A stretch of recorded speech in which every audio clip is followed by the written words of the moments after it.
হুজুর আরে আটটু দেন হুজুরে কয় ইয়া কয় এদি কাইল করিস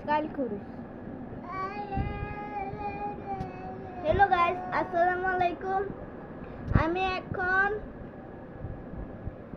মসজিদ থেকে পড়ে এসেছি আমি আপনাদেরকে বলে শোনাবো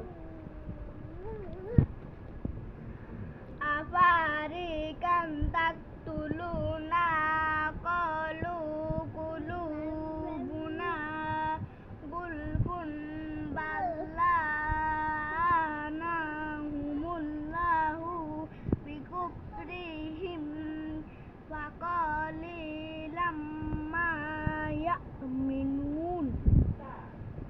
সবাই আমার জন্য দোয়া করবেন আমি যেন ভালোভাবে কোরআন শরীফ পড়তে পারি আর আল্লাহর পথে চলতে পারি।